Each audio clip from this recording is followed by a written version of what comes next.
Welcome back, everybody. It's the New York Islanders and the Ottawa Senators. Closed captioning for tonight's broadcast is brought to you by the New York Lottery. Hey, you never know. Let's send it upstairs now. Get the opening face-off. Here's Howie and Butch. All right, Peter, for the final time this season, the Islanders here at the Nassau Veterans Memorial Coliseum. I guess next time anything Islander related will be here, the draft party, and hopefully better things next season. And will that include Anders Nilsson? He's certainly been auditioning, if you will. He's had a good chunk of games to work with here down the stretch, Butch. He's had an opportunity to show his worth, and he's had some moments where he's been very good. The thing that he's going to have to take home with him is to bring some consistency to his game. You can't be in and out. You've got to be able to be a strong performer game after game. You've got to be able to carry your team. You've got to be able to win a hockey game for your team every once in a while. Much like this guy did last year, he hasn't had the same kind of season. As you see, a save percentage at .907 and goals against average over 3, but it's not all about him. His defense hasn't played as well in front either, so you can't always just blame the goalie. The Islanders feature Churchman and Hamonic on defense with Nielsen, Lee, and Bailey up front. Number 19 is Jason Spezza. For Ottawa, as Bailey's shot might have gone right off the toe of Anderson. Back to the blue line, Churchman swings it in behind the net. Mark Bethant, number 3. Erik Karlsson, number 65, the Ottawa defense. Churchman can't keep that in. Now he's being pressured by Hemsky, but the puck twirled in behind the Ottawa goal as the teams make the first shift change of the game, a little over 40 seconds in. This is Spezza. Yeah, Howie, you're talking about this as the last home game. This has been a disappointing season at home for the Islanders. Least wins in the entire National Hockey League at home, and that's an area that's supposed to be good for you. There's Clutterbuck working against defenseman Eric Greiben, number 62, looked really good last year and has tailed off a bit this year. That's one of the issues with the Senators as Taras tries to break through.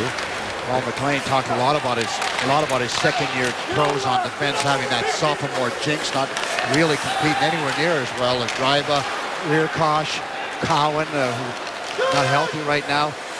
Even Karlsson has had a bit of a setback in his game, so.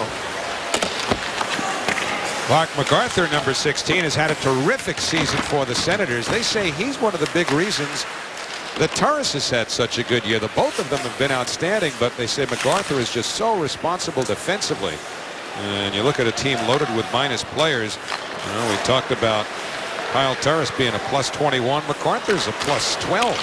That shot is snapped wide. Of course, you could read too much into that, but when you've got guys like that who are responsible defensively and can put the puck in the net, you're going to ring up some pretty good plus figures. Well, when you look at those figures, and then you look at Spezza and Mahalik, and who are having abysmal years, when you talk about their plus minus, you wonder what's the difference. You're talking about veteran players on both ends of the rink. So they're obviously doing something right, Harry. Mac Partner's wrist shot skimmed through, untouched until Zibanejad, number 93. Because Zibanejad has scored goals in 2 straight games. He played the puck into the corner, sent to the far side, where Chris Phillips takes over. Phillips, the first pick overall in the 1996 draft, in the 16th season with the Ottawa Senators.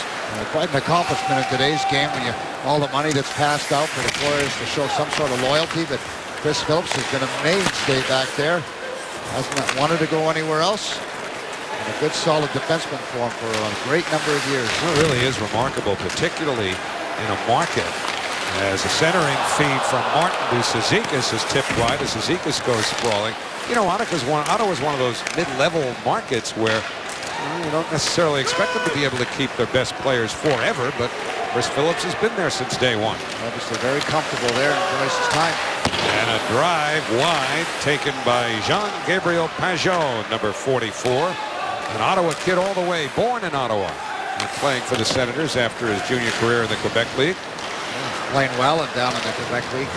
Played out well and down on the minors, but this is more of an opportunity for him to play local boy, giving him a chance to play in the National Hockey League. But he's a good skater. Casey Cizikas, as always, driving to the net. Matt Martin taking a little time, and there's a good play off the right skate as Casey tries to control it. Good play by Helm. What a great turnover. And the Islanders, Nielsen there makes a nice save on Pageau. Pageau.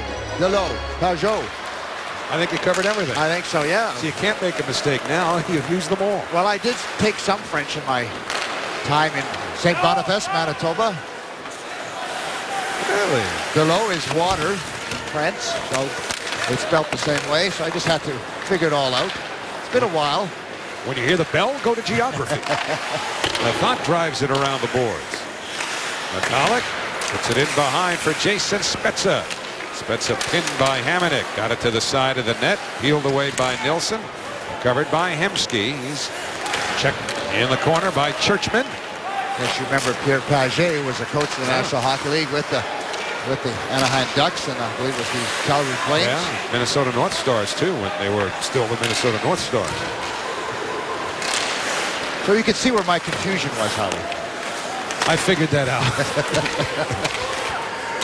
Now it's Brock Nelson leading the blue line to Hickey. Got it straight through. Anderson turns it aside. Tupper saved and a look, went off the skate of Spezza early on, and Anderson had to be quick to get back to the other side. Nelson looks for Bailey in front. Spezza got it back. Sent it all the way down. This may have enough on a fresh sheet of ice for an icing, but they wave it off. And that allows play to keep moving. So here's Hickey. Up for Nelson. Cal Clutterbuck works it in. Tried to get it into the corner. Wierkosh broke it up. Clutterbuck had a rather active game in Columbus on Sunday night, but then that's hardly unusual for Cal Clutterbuck. He doesn't know how to play any other way than other than get involved and get under someone's skin. He's always been a physical player, having a big season this year, really, when you talk about, especially on the short-handed side. Hickey with a little fake. Watch he's going to just deflect right off the ankle of Spezza. You can see Anderson was going from right to left and had to get that right pad off in a hurry. Paul McLean talked to him earlier before the game started, and he's very frustrated individual. I mean, you had such a good year last year, much like the New York Islanders with the involved in the playoffs and a good playoff run, and neither one of these teams have got to the level of hockey that they wanted to. So actually, a lot of pressure on the coaches, and they're the frustrated individuals. I think back to last season as well. It was a 48-game season where teams only played within their conference. There's pretty good teams out west there that teams in the East did not see last year, and I wonder if that might have had anything to do with something of a market correction. Well, I certainly think that, when you're playing within your own conference the whole time, it's a more equal, balanced schedule, and, particularly if you're just talking about 40, 50 games. Played out west at the wrong time of the season could really hurt you. Donovan snaps one into the corner. The Islanders certainly found that out the early part of December when they played some tremendous teams out west. Well, they've been pretty good all season long. You look at the number of wins that the Avalanche have had, the Ducks, even the Kings have been very strong. The Sharks, Blues, Chicago Blackhawks. In fact, two of the playoff spots that may well be claimed in the East as wild cards would be to the Detroit Red Wings and the Columbus Blue Jackets, both of whom were in the Western Conference last year. Yeah, that's exactly right. So that just tells you, I think, how strong the West was. But as Stan said, the Boston Bruins are probably going to win it. And there's young Mr. Brent Gallant, so we'll see how long he stays on the ice. All right, let's see. He's lined up against McCollum. That should not produce any fireworks. No.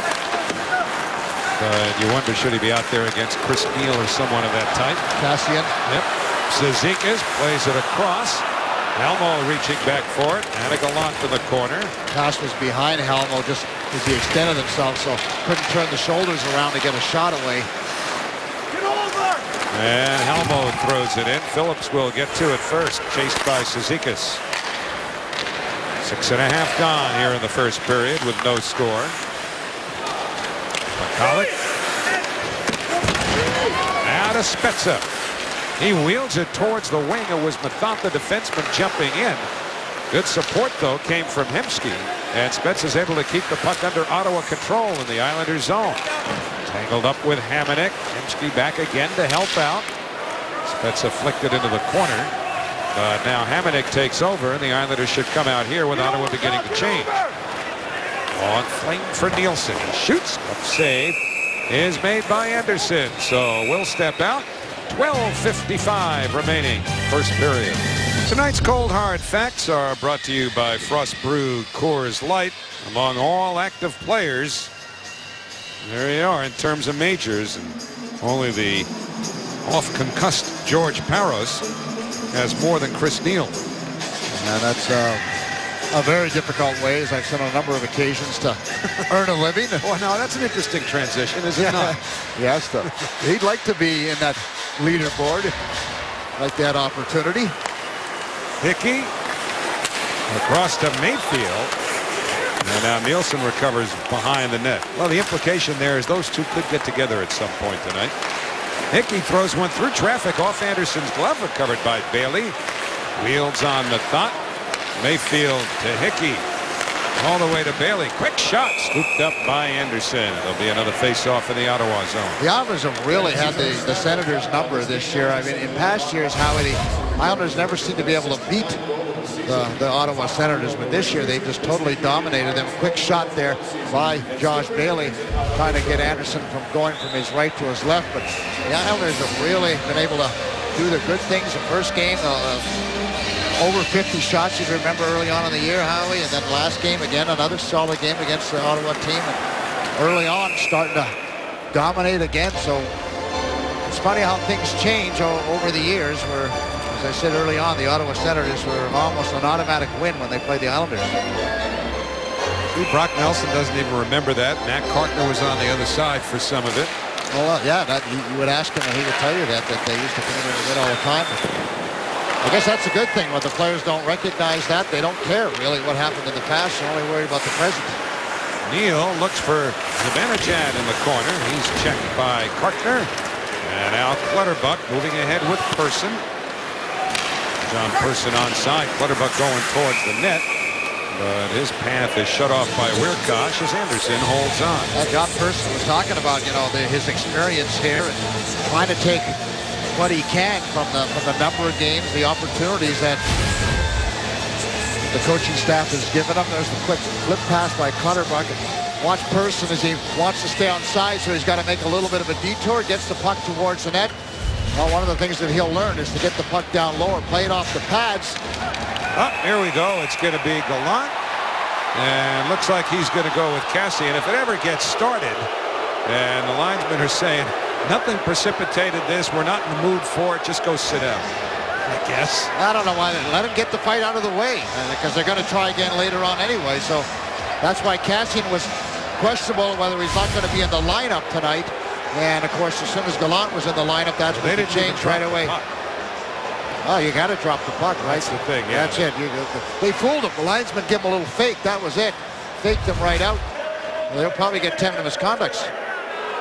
Well, they're going to have to put that down in the appointment book for later in the evening. Yeah, and I'm sure they will. But that's what happened. You think they had a little huddle, Howie, and said, let's see if we can get him to fake. And then we'll get him out of here for the next 10 minutes. Fake dropping the puck. Yeah, let's see, Look at Coach McLean, he's going,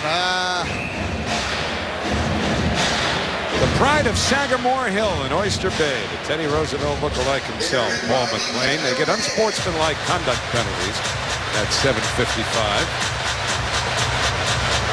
Just 2 minutes each. Delay of game would have been a better call, right? Just for delay in the game. That's exactly what they did. Yeah. So the puck driven in by Peugeot. Now a lead from Nielsen to Bailey, cutting down the wing. He shoots. Anderson looked like he got a piece of it with Hamonic streaking down the right side. Bailey recovers the puck. Hard feed to Nielsen. He got it to the net. Anderson stopped that. Islanders have been able to get some pressure lately in the Ottawa zone. They've outshot the Senators 7-2 with 8.5 gone by here in the first period. Very creative play by Josh Bailey. Good puck. Josh Bailey, good puck retrieval, and then kind of fake the shot. Quick pass to Franz Nielsen in the slot area, looking for the deflection past Anderson. Josh Bailey, no doubt about it, has picked his game up over the last 20 games or so. One could only hope that he's found the magic and we can see it all for 80 games next year. The pass to the right side for Donovan. Going against the corner. Carlson stumbled there. Very conservative game for me up to this point in time, halfway through the first period. Looks like a couple of teams that really aren't going to be in the playoffs. Yeah, so what's the point of being so conservative? Yeah, you might as well go for it. Does it really matter if you win? Just bring a little offense, bring a little fun to the game, and go hard, play hard. That's what Jack Capuano wants his team to do, is to play hard with energy and effort. I wouldn't worry so much about structure. Attaboy. Of course, I'm sitting up here. It's easier for me to say. I guess your job doesn't depend on that kind of structure. Well, the Islanders are going to draft in the bottom 5. There's no doubt about that. And regardless of whether you win or you lose, that's pretty much where they're going to finish. Whether it's 4th or 5th is really the only thing that's left. Greiba gives it away to Clutterbuck, who looks for Cizikas, but Greiba gets back. Clutterbuck finishing hard on Wierkosh. And okay, they came out of the box, and so they put that in their appointment book for just 2 minutes afterwards. And now somebody would be kind enough to throw a punch, the longest awaited fight since Ali Frazier could start. And Gallant finishes about as quickly as Muhammad Ali finished Sonny Liston in their second fight. Wow, just one punch and right on the button, hit him right on the chin. Kassian threw the first punch, doesn't look hurt at all. They're probably going to go in and give him the mandatory check. But they were ready to go. They had an appointment. They said, okay, we'll wait. And they came out and watch Kassian. He's going to get the first punch. Didn't get much in there. And there's the one right on the button. Gallant is a little smaller than Kassian. And just a hard punch. The guys are telling me that he's a tough son of a gun. Loves to fight, obviously. And Peter's got his shirt sticking out about a mile now. His boy from PEI just wailing on young Mr. Kassian. And he said, hey, I'm okay, let us go. Strong feeling how we were about to see another one somewhere down the road. Could he look? I mean, is he looking to get suspended in one game? Multiple fights. Now you can remember, think back to Haley and that memorable game with the Pittsburgh team. Yeah, that Friday night in February a few years ago. Well, Matt Martin banks it off the boards. So we interrupted this game for a quick fight. And both of the combatants, for the Islanders, Gallant, and for the Ottawa Senators, it's Kassian. They each get 5-minute fighting majors at 9:59. Matt Martin are happy to let someone else do the dirty work for a while. It's been pretty much all them all season long. Now Neal tried to put it in front. It goes off Cartner's stick. Now to Ceci. That's Cody Ceci, number 5. Puck came out over the line. Ceci, a former first-round pick 2 years ago by the Ottawa Senators. 9:18 remaining, first period. Quick right by Gallant. Sit down, Mr. Kassian. Well, Gerard Gallant now has some penalty minutes next to his name. 7 already. Not bad. Pretty good start for a guy who's known for brawling. Go all the way back to training camp. You know that rule where you can't take your own helmet off in a fight? Well, Chris Barch, who's now with Florida, then with the Devils, and Gallant figured they found a loophole. They took each other's helmets off. Hockey players, I keep saying, are smart individuals. They'll figure out ways to beat the system. And Barch almost took his own off there. And then I'm sure Gallant said, hey, no, don't do that. Don't do that. To me, like Joe Micheletti would say, that's the thing of beauty. That was great. Well, naturally, they amended the rule to make sure that that little piece of chicanery was no longer going to take place. That didn't last long. Any rule that they come up with, the players are going to figure out how to cheat. It's in the DNA. All right, so this game's 11 minutes and change old. And Gallant already has 7 penalty minutes. Stay tuned. There's more where that came from in all likelihood. Islanders out shooting the Senators 8-3 up to this point in time. They really haven't generated a whole lot of offense. This is the time of the season when you're trying to play hard, you're trying to, compete, but you're also being careful. Last thing you want to do is have a summer of rehab. There's going to be a penalty here. I was watching the puck, but behind the plate, Person seemed to be the object of some scorn from the Senators. Ottawa will get a penalty. MacArthur, Howie, I believe it was. Bailey robbing it back to Strome, so the Islanders have an extra skater on with Nilsson on the bench, but now Spezza takes over, and a slashing penalty call, and that will send the Islanders to the power play. That was in behind the play, and that's when Ottawa penalty number 16, 2 minutes, slashing. That's when it helps to have 2 referees. You think you're looking at one, he's not watching, you just give a little two-hander on the back of the legs to Person, but you don't get away with it when the back referee can watch you Again, Person heading over towards the as they start to change. There's MacArthur with a quick slash. Again, how you're trying to protect yourself because you don't want to spend your summers rehabbing. I get that. Islander power play brought to you by New York Lottery. Strome to Donovan. Adam Nielsen. Lee's parked in front. That drive might have hit Lee. Might have been off of Anderson's glove. Let's see. They bring it outside, so it went off of Lee. Anders Lee got a good look at it. Good way to start the power play. A couple of quick passes and then get the puck towards the net. There's Anders Lee as he's sitting in front of the net going side to side trying to get himself in position. He gets a lot of it. Gets the top of his stick. That's why it went up. He needed to get to the bottom of his stick. You only have an instant to react. The puck coming at least 90 to 100 miles an hour. Unless it was Char, it'd be going 110. 11:52, the time of the penalty to MacArthur. Islanders this year are 2 for 8 against Ottawa with a man advantage. Power play hasn't been nearly as effective as they would have liked. They started off pretty well. Greiba smacked it off the boards. Here comes Condra with Smith. Condra to Smith, and the save by Nilsson. Anders Nilsson stopping Smith right out in front. He was short-handed. Spectacular save. Terrific pass by Condra to Smith, and what an unbelievable save. Using the big flippers.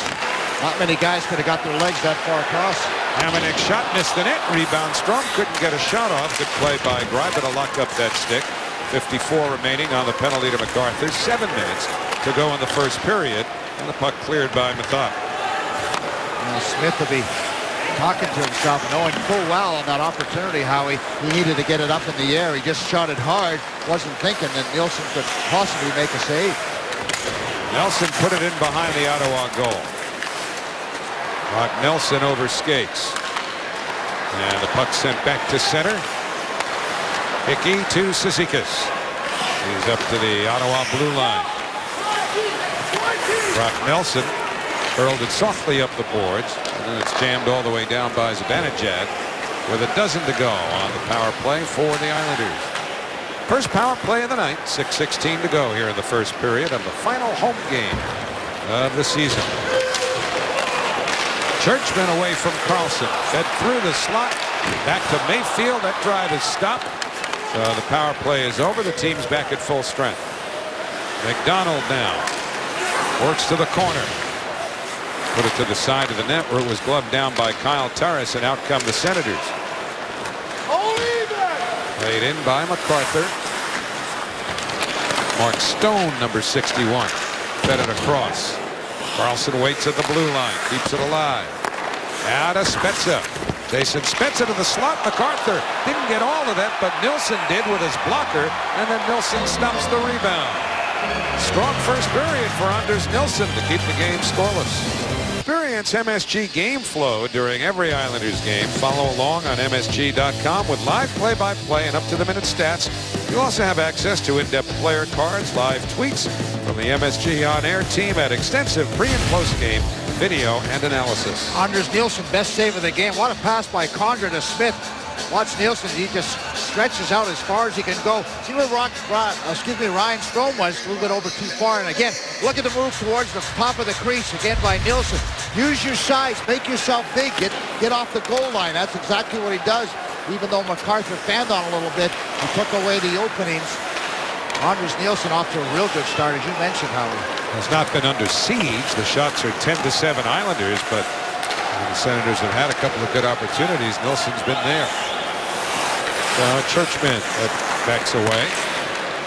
Churchman playing with a lot of poise. How he liked the way he's progressed with this, just the way he's handled himself on the ice. Now Leshemsky drops it back. Played defensively by Nielsen. Islanders don't get out though. One of the Senators connect with Spezza misfiring on that pass from McCulloch. So Carlson, boy, you give this guy a little room, and he will remind you of Bobby Orr. He's a terrific skater.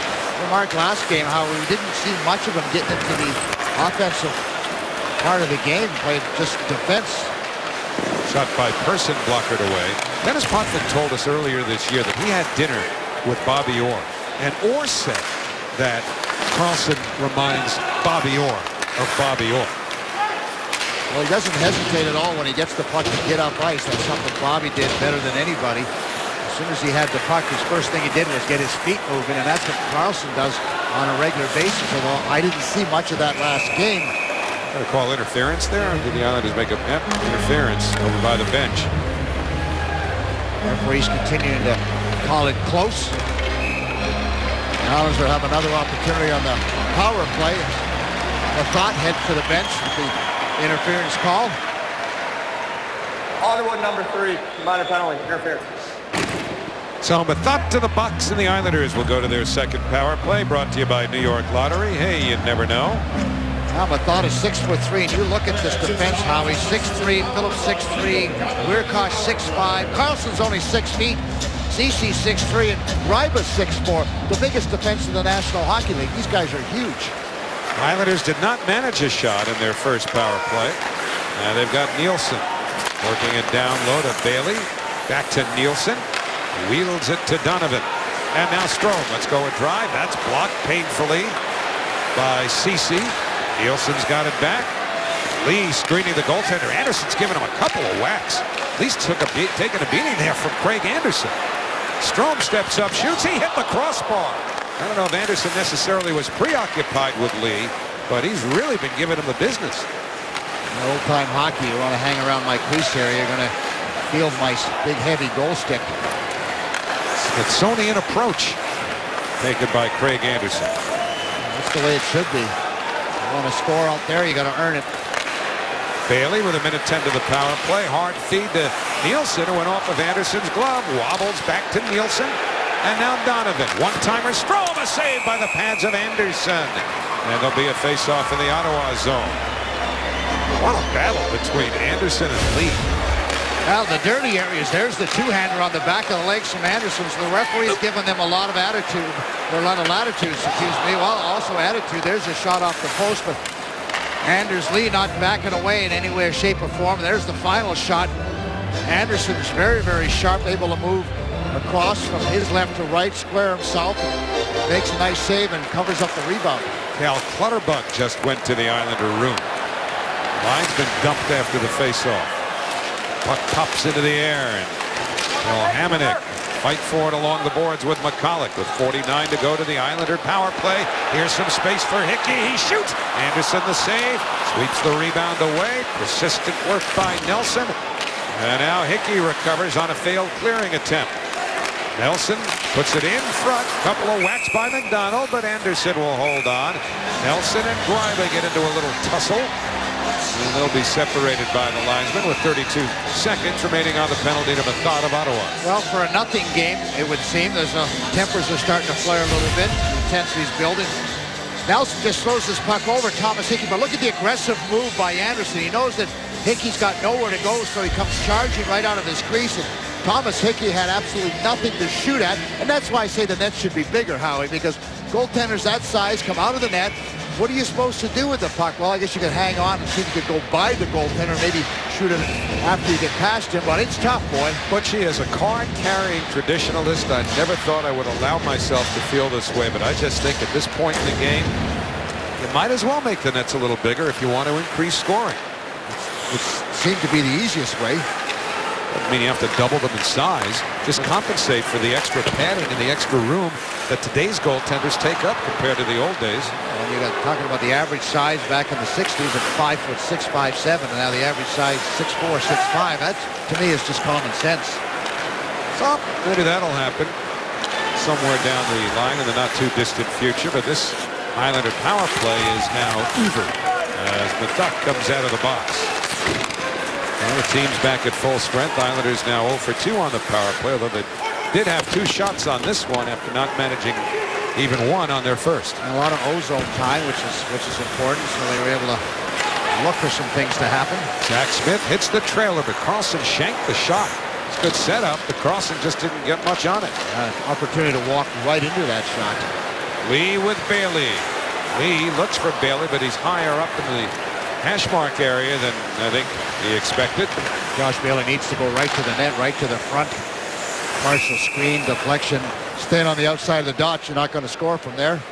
Mention this is the final home game for the Islanders. They do have 3 more to go on the road after this one, beginning on Thursday night in Montreal against the Canadiens. Live coverage gets underway with Visa Islanders game night at 7. Thursday night hockey on MSG +2 is presented by Ram. Check MSG.com for channel locations. Hans Nielsen to the right wing. Bailey off the back of his skate. He and Wierkosh together in the corner. Bailey gets it loose. Swings it down low to Lee. And the backhander gloved up high by Craig Anderson.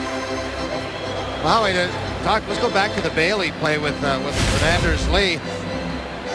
Again, Josh Bailey's not back in this area here at the blue line, but Lee's going to hang out on this puck. Watch Josh Bailey. He's on the outside and through here. Now we just stop it just for a second. What he should be doing is coming into this area here. The defenseman's got position, keeps him to the outside, and then Lee just throws the puck across. Nothing there, but if Bales would have cut across, he might have been able to get his stick on that pass shot scenario and maybe got something done with it. When you talk about not scoring goals, you got to go to those areas that not necessarily like.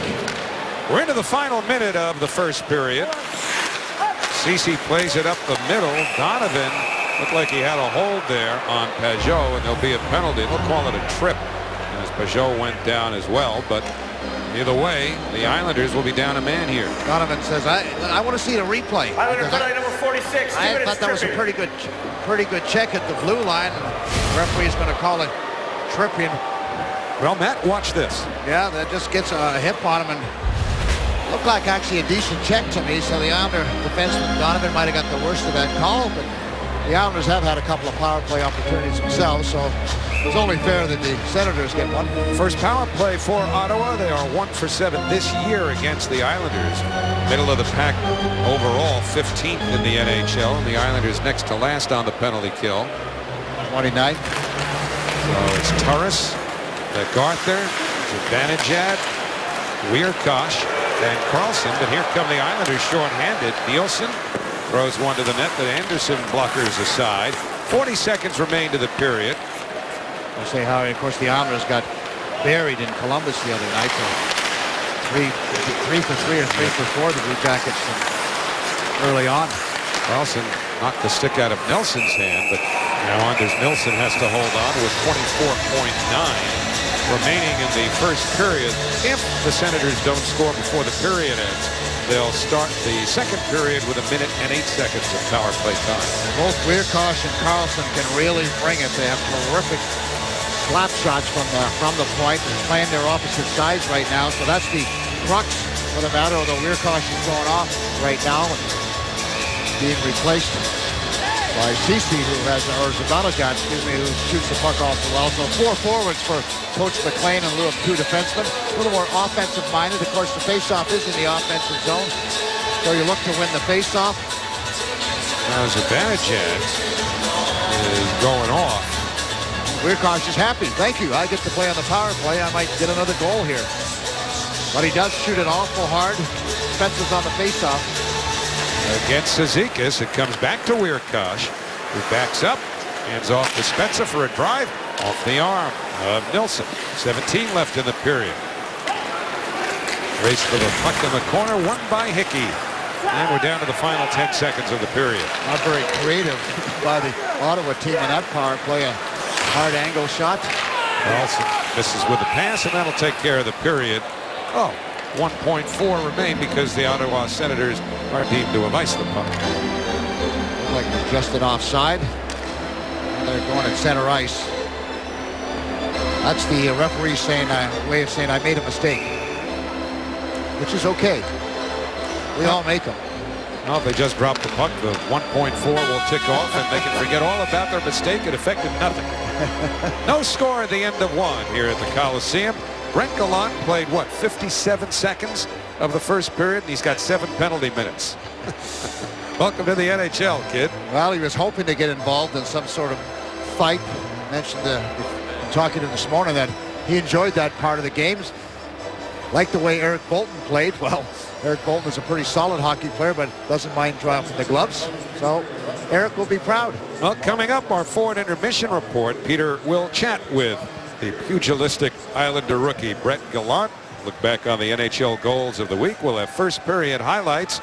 Period that saw the Islanders outshoot the Senators 17-8. And then there was the rough stuff too. So at the end of one, Islanders nothing, Senators nothing. Ford Intermission Report is next. We're getting set for the second period here at the Coliseum. The Islanders in a scoreless tie with the Ottawa Senators. And as the Islanders make their way out, we'll take a look at our trivia question for tonight, which is brought to you by Cadillac. And you go back to a very memorable night for the Islanders 7 years ago now at the Meadowlands Arena when Wade Dublowitz stopped the final Devils shootout attempt to clinch a playoff spot for Ted Nolan's Islanders, who took that last shot. We'll have the answer for you a little bit later on. What a game that was. Who was it? Jamie Langenbrunner scored in the final second for the New Jersey Devils to tie the game, and the Islanders just needed to win regardless of how they got the win, but they got it in about as difficult a manner as you could imagine. And a lot of things fell into place for them in that stretch run. They were winning their games. Other teams were losing games that the Islanders needed them to lose. And then, of course, Ryan Smith was there. He had an opportunity to win it for the Islanders, I believe, and didn't capitalize. Yep. North Shore LIJ, the official health system of the New York Islanders. Remember, Ottawa on the power play here. And although Nielsen tried to hand that puck off, he did so after the whistle. Might remember that realistically, look at the Senators now. They're virtually in the same position the Islanders were in that last week, where not only did they have to win out, they needed everybody contending with them basically to lose out, and that's largely what happened. And, of course, they didn't win their own games. They got hammered the other night in Montreal, lost to the Islanders at home, so they really haven't done enough, to take care of business themselves, let alone, look for some help from some other teams. Butchie, you mentioned Montreal. That's really where it all went downhill for them when they blew that big lead to the Canadiens. Hemsky with a pass to the corner to Spezza. Senators' fortunes turned downwards. Clearly the Canadiens skyrocketed after that. Canadiens were in major trouble. Season-changing period for the Canadiens and the Senators. 4-1 with about 3 minutes to go in the game. Ottawa was on a roll, and things went completely downhill after that game for the Senators when they blew it in overtime. And since that point in time, the Canadiens have turned it on. So the fortunes of a couple of minutes began one team's season and really ended another. And now the Ottawa power play about to end also in 6 seconds. Kyle Turris, stick checked by Nielsen. And here comes Donovan out of the box, so the team's at full strength. A little over a minute gone here in the second period of a scoreless game. Turris feeds the blue line. Gets a return feed from Peugeot. Drilled wide. One shot for Ottawa on the power play, which is now over. And here is Frans Nielsen simply overskating the puck. MacArthur grabs it back, sets up Turris. A shot stopped by Nielsen. Turris again. Looking for MacArthur. It was batted away. And wheeled up to Matt Donovan. He's met at the red line by Carlson, and the Islanders change on the move. Patrick Wierkosh holding on behind the Ottawa goal. Ahead for Turris. Kyle Turris down the right wing. Faulkner is back. Smith on him. They bump. McDonald's pass almost picked off. He didn't get everything he wanted on it, and it went somewhat dangerously. And for the Senators, tantalizingly so, right through the middle. Chris Phillips now. A very tough pass for Ceci. It's Cody Ceci. Spells it C-E-C-I. Mentioned he was a first-round draft pick a couple of years ago with the Senators. His dad played in the Canadian Football League. That's where he gets his size, I'm guessing. He's no Jackie Parker now. No, he's not. But it's all right. Ceci is himself a pretty large guy, 6'3". He's just learning this trade. Paul McLean was just saying when they called him up, he settled everybody else down because he kept his game simple, where the other defense were getting a little bit too fancy. A lot of turnovers. And Ceci came in and just played it calm, cool, and collected. Was able to kind of just get that team defense back on track. Neal's shot was stopped there. So Ceci, so-so, I guess, when you look at the numbers. Well, he's not an offensive kind of guy. He's gonna play a good, strong physical game in the defensive zone. He's going to play solid hockey. You're going to make that good first pass. That's a critical part of the game for the defense. Once you get back into your own zone, you need to be able to make that first pass, not just ring it around the boards like it was old-time hockey. That was the automatic. If you don't know what else to do, just wrap it around the boards. But that's a tough play for the wingers to have to handle. By the way, you're speaking about the Canadians a moment ago. They're going to play the Tampa Bay Lightning in a first-round playoff series, and Tampa Bay's goaltender Ben Bishop left their game tonight with an injury, playing at home against the almost out of it Toronto Maple Leafs, which is a whole other story in itself. Yeah, that's hockey hotbed is not so hot right now with the Toronto Maple Leafs, and lots of different scenarios being talked about in Toronto. But that would be a huge loss for the Tampa Bay team of Ben Bishop, who some people could argue that could be the Vezina winner for the goaltending, could be MVP. I mean, he's just been that good. You can talk to the coach, John Cooper. He will tell you he has been that good, and he's the reason why they are where they are. These Ottawa Senators determined that Robin Lehner was going to be a big part of their future. So now Ben Bishop, a big part of the Tampa Bay Lightning's present, but to attach a question mark now. Upper body injury is all they're saying. Cizikas spins it around to Karkner. Couldn't clear, but Thought kept it in. Turris, well covered by Cizikas. Ottawa help from MacArthur. Centering pass broken up by the stick of Matt Donovan. 3:50 gone here in the opening period. Not the same pace we saw the other night in Columbus, where the Blue Jackets were in a desperate mood and really came off in the opening gun, if you will, Howie. Really exploded into the first period. From the opening cannon. Boy, oh boy. Have you recovered yet?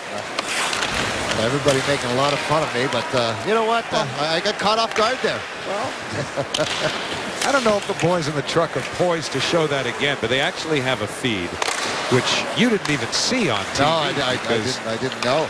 Well, it's you weren't the only one who jumped out of his shoes. Let's put it that way. Here come the Senators back into the Islanders zone, but the pass by Kassian broken up. Brock Nelson, right wing feed to Lee, cutting towards the net, shoots. The save by Anderson, and the Islanders now will get a face-off in the offensive zone. 4:43 into the second period. Well, Brock Nelson using his speed, getting to the outside. Of course, you know, once you're outside the dots and you shoot the puck on these goaltenders, they're going to pretty much gobble it up. And the idea really is to create some kind of offense and force the goaltender to making the save. You'd like to think you could create some sort of rebound. You're not very often going to score from the wing. Incidentally, we mentioned in the first period that Cal Clutterbuck went to the Islander room. Didn't see him on the bench when the second period started. And now we are told that he has some sort of upper body injury and will not return.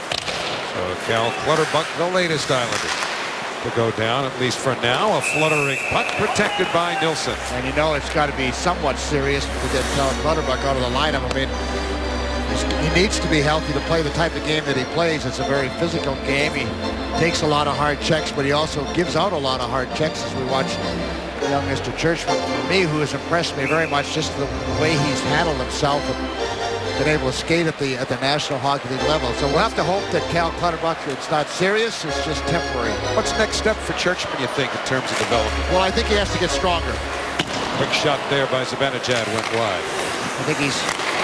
Wow, that's the second time the Smiths had basically an empty net, and he zings that one over the net. And the first time was Nilsson who robbed him. But well, when you have an open net, you've got to be able to find a way to get it past the goaltender. Certainly do not want to shoot it over the net. And you wonder why teams are losing hockey games, and you have opportunities like that to score. You have to score. 5.5 gone, second period. Colin McDonald threw it right through towards the edge of the crease. And then Hickey jumping in was tangled up with Zibanejad. Strome keeps it alive. Strome fed Martin in front, pushed right to the net by the defenseman Mathot. Craig Anderson muttering under his breath as Zibanejad drives it up high on Nilsson. Yeah, good reaction save by Anderson. He was down on his crease. I believe Ryan Strome got a little bit of it. Not much on it. Anderson was able to use his quick reflexes. Hamonic put Phillips down. Here's a wrist shot by Churchman that's stopped by Anderson, and there's no further play with 13:53 remaining in the second period. Tomorrow night on MSG, catch courtside conversation from the dinner table as JB sits down with Darryl McDaniel, Susie Essman, another Curb Your Enthusiasm legend. Good thing it's cable. Mario Cantone and Greg Bunnell, an all-new 4 courses with JB Smoove, presented by Visa tomorrow night at 10 p.m. on MSG. That'd be a must-see, that one. Well, Zach Smith could have 2 goals. He had an excellent opportunity in the first period as the faceoffs won by Ottawa. But here's another chance, a wide-open net. A little bit of frustration. There's the pass from Matt Martin out to Ryan Strome. Only got a part of that puck. Easy save for Anderson. Yeah, I apologize to Mike Mathot. That was a lot more Strome than it was Mathot. Hamonic banks one behind the net. Bailey's there. Josh Bailey swings it towards the slot. Only problem was 3 Senators were surrounding Frans Nielsen. But Nielsen makes a good defensive play. That's Frans Nielsen in a nutshell right there. He really is. I mean, he's such a competitive individual and plays so hard. Both ends of the rink. Takes a lot of pride in his game and comes back hard, makes good decisions, makes good changes. And you're right, Howie. I mean, just you hear his name all the time coming back on the defensive side, and he's had an unbelievable year on the offensive side. You know, Patrice Bergeron was the big tout in the pregame, but you could certainly make a case for Frans Nielsen as a viable Selke candidate again.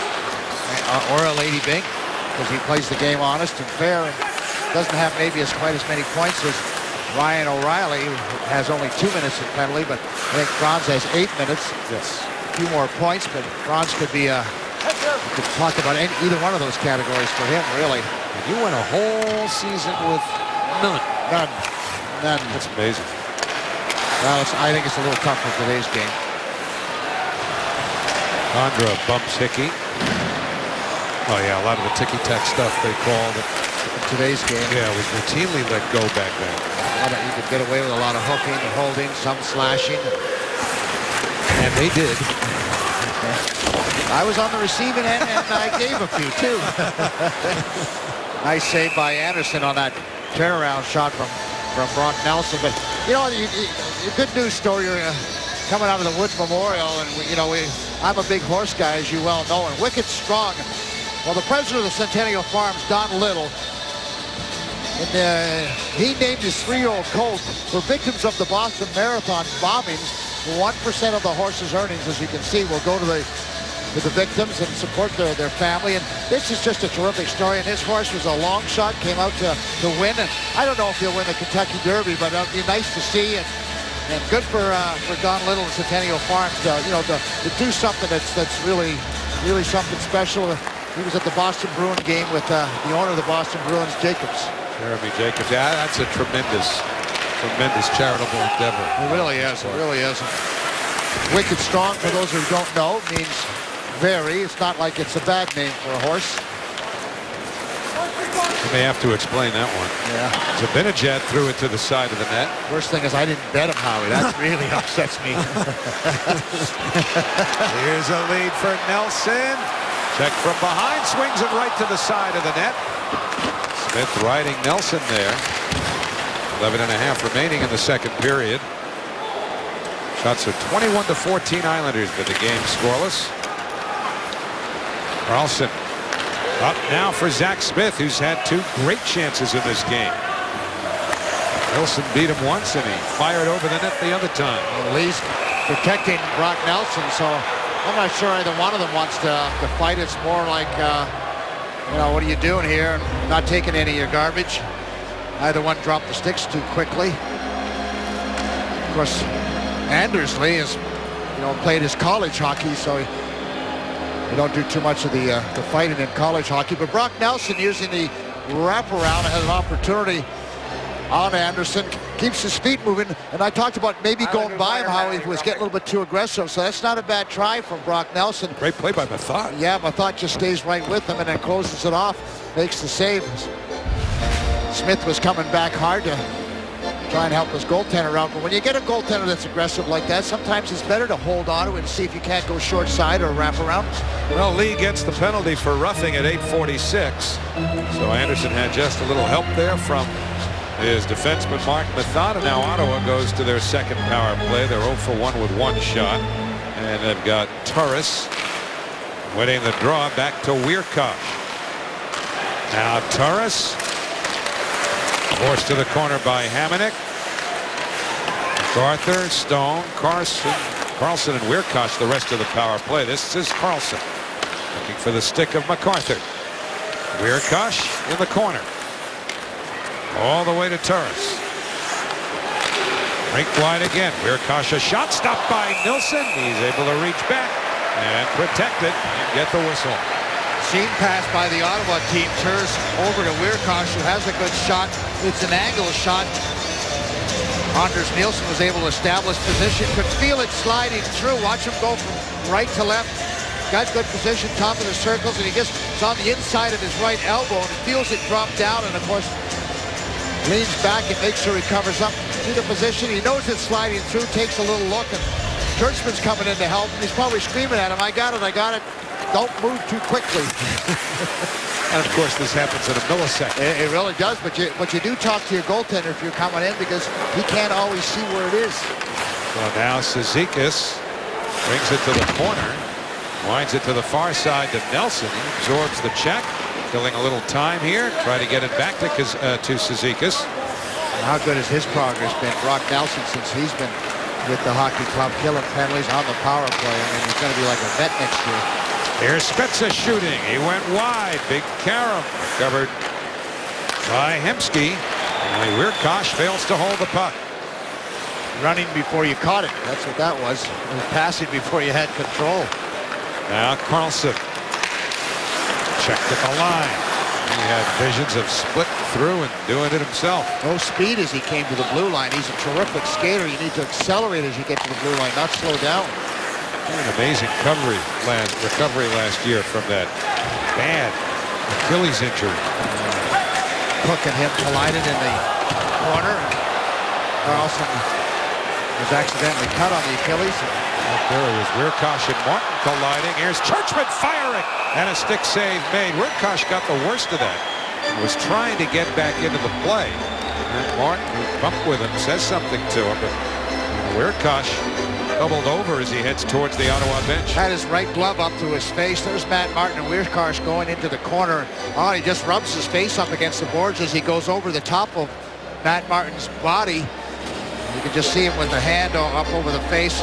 Possibly scratched or cut. A nice save again by Anderson. The best players on the ice clearly have been the two goaltenders. They've been challenged quite a bit with some real grade A opportunities. That was a great chance for Churchman just there too. Looking for his first goal. Yep. And he's been up on the play. He's been looking to jump up, create some offense. He's not waiting to make things happen. He's trying to be part of that. Let's get it going here. So the penalty is over. Lee is out of the box. One shot taken on the power play there by the Senators. 9:05 to go, second period. That went off of Neal, and Nilsson steers it aside. Now it's a race. Lee and Ceci. Lee puts the body on. Bailey trails. Lee looks for space. And there's Lee. Whips it out to the line to Hamonic with his own man Kartner with it. Kartner recovers the puck, shot it right through the goal mouth. Might have clipped the blocker of Craig Anderson. Wondering why Kartner was in the slot there. he's a defenseman, but he must be looking to create a little offense. Well, he doesn't have one this year, you know. Time's a wasted. Now's the time to go after him. Another minus isn't going to bother you. You want the goose egg gone, though. Matt Donovan leaves it in the corner for Cizikas. Heads up the right wing. We used to get into these kind of games, Howie, late in the season when I was with the LA Kings. Vancouver Canucks. Bouncing puck right at the side of the net. It's still loose, thrown into the corner by Cassian. Before the game, all the players from both sides would be talking as to who needed goals, who needed assists, because we all had bonuses. Well, for Kartner, it's been 91 games without a goal. That's just a little more than a full regular season. But as he doesn't play every game, has been hurt along the way, you have to go back more than 2 years to New Year's Eve, December 31st of 2011, when he was an Ottawa Senator and last scored. doesn't play in the power play either. That would give him a little bit better opportunity.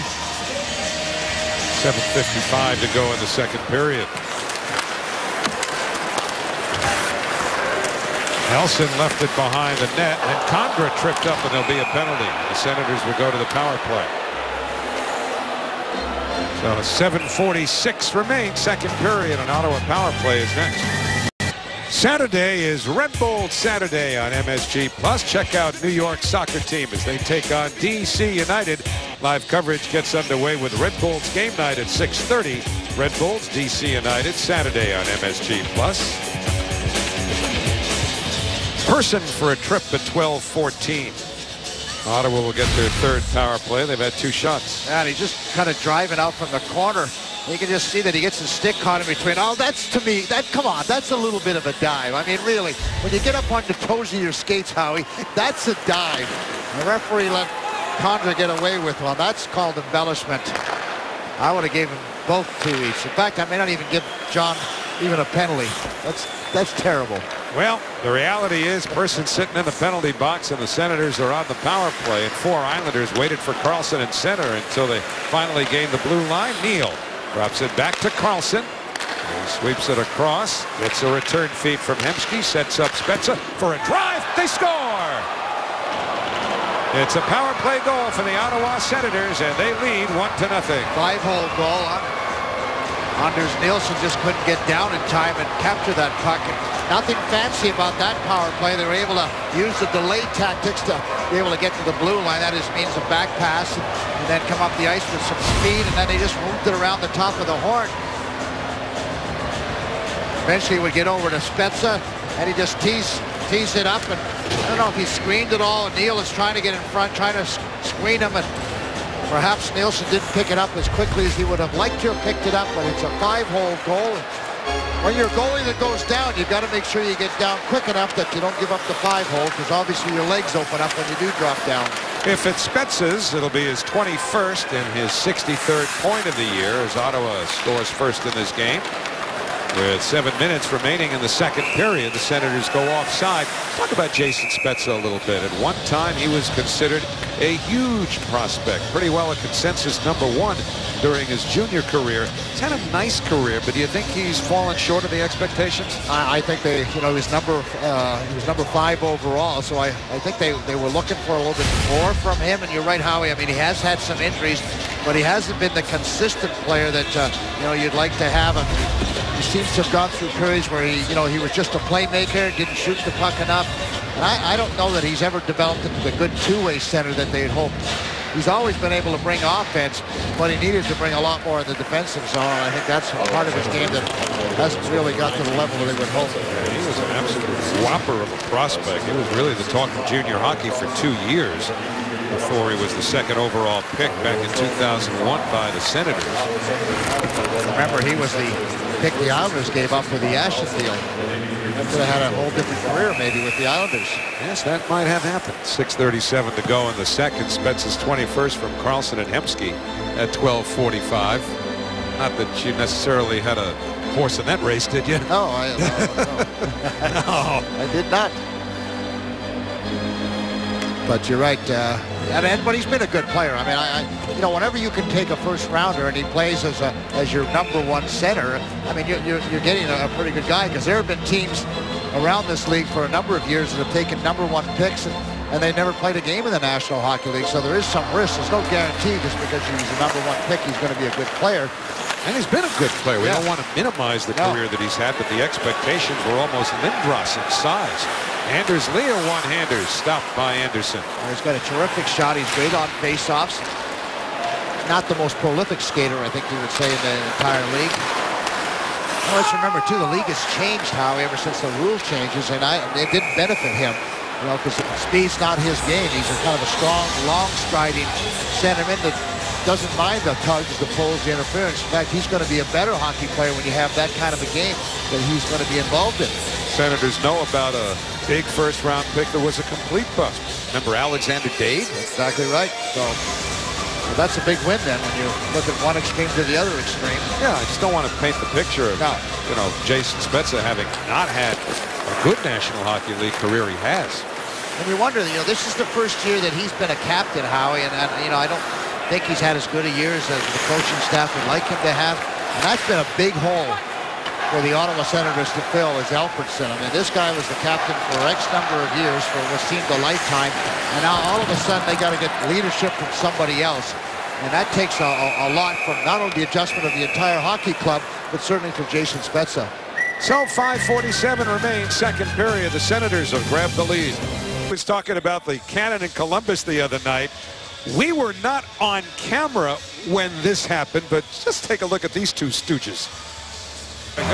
Maybe the most nervous guy in the building, though, it's understandable, is this guy, Scott Mayfield. He knew the cannon was coming. I'd like to tell you we did, but, well, we're resigned to tell the truth. Butch just about had the big one. I'm coming, Elizabeth. See, that's the show within the show. Oh, yeah. I almost had the big one. I'll tell you what. Well, the thing is, they tell you that before the game, during your scene set, you might hear the cannon go off. Well, our back is to the arena, so there's really nothing we can do to prepare for it unless somebody gives us a countdown that in 5, 4, 3, 2, 1, bang, you're going to hear that, but that's not what they do. Somebody missed their cue. Well, I guess, but the cannon works. We know that. Yeah, absolutely. Well, we heard it a number of times. It is loud in there. So 5:42 to go in the second period here. No cannon in here, though. I hope not. As Kyle Turris winds one around the board. We're cannoned out for the year. The late Danny Gallivan used to talk about so-and-so letting go a cannonading drive. A school teacher once wrote to him and said, there's no such word as cannonading. You know how big Danny Gallivan was in Montreal? He wrote back and said, there is now. And that's why I like Danny Gallivan. Exactly. He makes up his own words. So, there's your inspiration. Absolutely. Oh, see, we're learning things tonight. 5 minutes to go in the second. Matt Martin battling with a pair of Senators along the boards. Now Turris and Churchman come together. And it's scooped back to the near side for Travis Hamonic. Hamonic hustling ahead, finding some space down the right wing.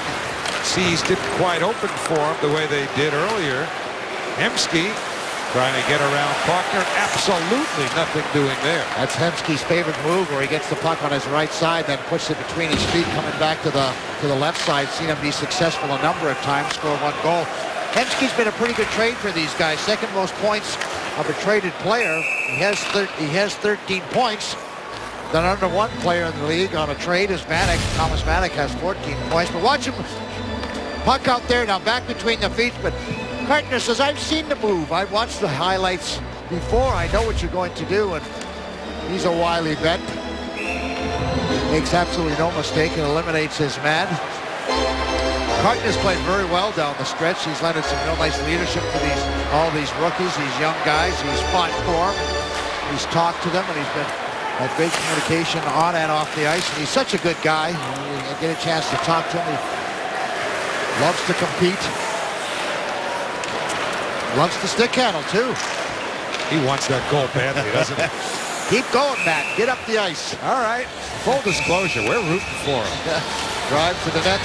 Now Neal and Gallant, and we speculated they would at least get acquainted at some point tonight. I'm not sure Neal is going to want to get involved. I mean, Neal's a vet. I'm sure he's going to want to get involved with a rookie. Doesn't make a lot of sense for him.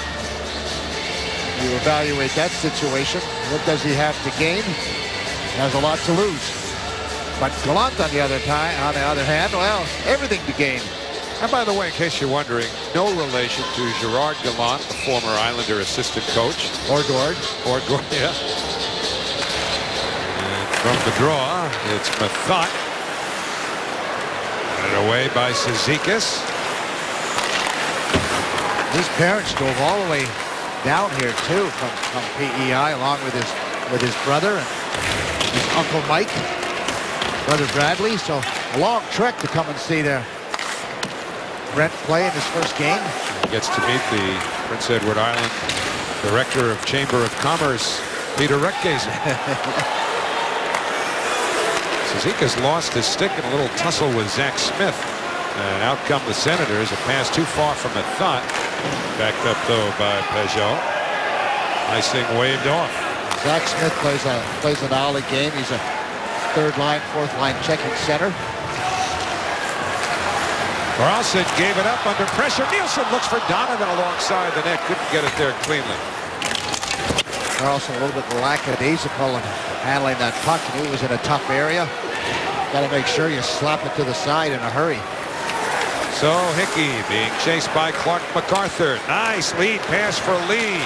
Cece's back. He knocks Lee off the puck. Josh Bailey turned around, recovers, looks for Lee in the corner. Bumps into Phillips.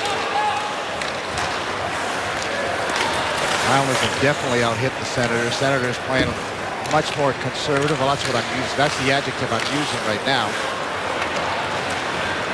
And MacArthur looked like he took a stick to the hand there as he makes his way to center. Now moves into the Islanders zone. Nice move on Mayfield and a save by Nielsen. Thrown back to the front of the net though. Welcome to the National Hockey League, Scott. MacArthur, a very nifty winger, hangs him out to dry.